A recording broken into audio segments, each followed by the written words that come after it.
Late last week, Ford pulled back the curtain on the all-new facelift for 2021 F-150s. As Ford's best-selling vehicle, any generational change here is significant and certainly signals an overall direction for the entire brand. And after a review of all the press materials on this new F-150, the most interesting piece to me was the all-new hybrid engine, dubbed the PowerBoost. This engine will be making its first appearance in the new F-150, so in today's episode, let's explore what this new engine is and what it might be signaling for the future of Ford.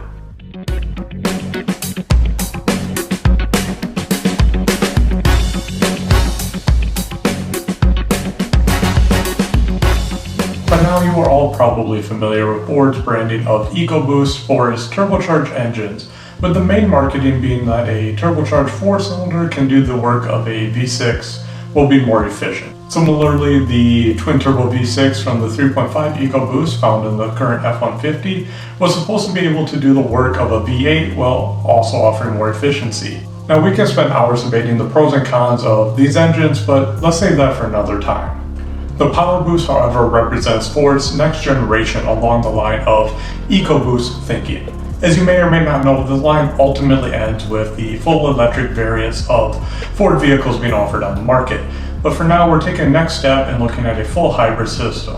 This new PowerBoost engine takes the 3.5-liter ecoboost, a twin-turbo V6, and adds a 35 kilowatt electric motor. This added electric motor is good for an additional 47 horsepower, and perhaps most importantly in this is actually the instant torque response that will be added by this hybrid system.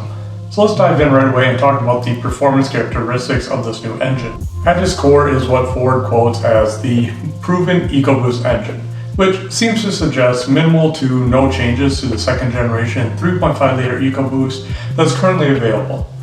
In the 2019 and 2020 models that are out now, this engine is good for 375 horsepower and 470 pound-feet of torque, which is actually best in its class. So looking ahead at the addition of 47 horsepower from the electric motor, that should net us a minimum of 422 horsepower if Ford makes no other improvements to the output of the internal combustion engine.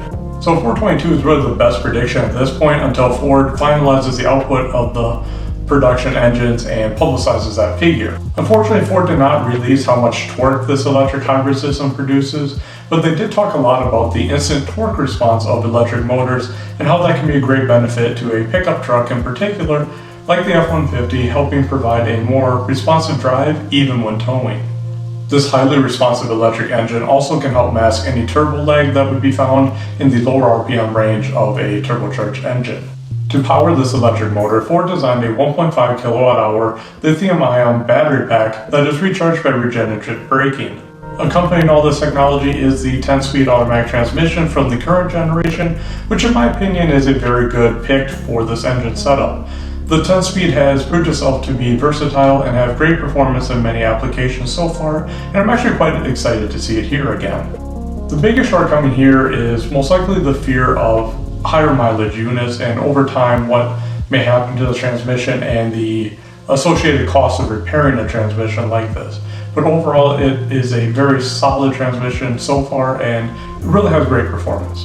I know that's just my opinion and a lot of you out there have different opinions on the 10-speed, so I'd love to hear in the comments down below what you guys think of this 10-speed automatic transmission now that it's been out for a few years. Regardless, one of the biggest benefits of the 10-speed is its efficiency boost on highway driving. Now pairing that with a hybrid system, even a relatively small electric system like this one, is apparently going to yield amazing results. Ford is actually claiming that the PowerBoost F-150 will deliver an EPA estimated range of around 700 miles, while also offering at least 12,000 pounds of towing. Let that sink in for a minute, but wow, those numbers are actually really impressive. And that alone is why I think this engine is a really big deal. No, this engine isn't for everyone, and I understand that, and there will be holdouts who don't want to overcomplicate their truck, and I totally don't blame you. But for a lot of people, this will be a really big selling point. And frankly, I'm impressed to see this coming from a company that not long ago invested a bunch of money into bringing back a 7.3-liter gas engine. Compared to that, this is pretty much a 180. So not to knock on that engine, but this PowerBoost is much more in line with Ford's long-term goals, which can also be seen in Ford's decision to make the PowerBoost available on every single trim level of the new F-150. This decision actually came to a surprise of a lot of people who were predicting that this hybrid F150 of the new generation was actually going to be a separate line. Well, it is still very early for the PowerBoost, obviously, and only real-world testing will tell us the true value of this engine. But going off of first impressions alone, I am really excited to see what this thing can do and how it'll influence response from the competitors within this market. Thanks for checking out today's video, guys. If you want to learn more about the 2021 F150, make sure you get subscribed so you don't miss our deep dive episode that's coming up on Thursday, where we will dive in more in depth to this topic and everything you need to know about this new 2021 model.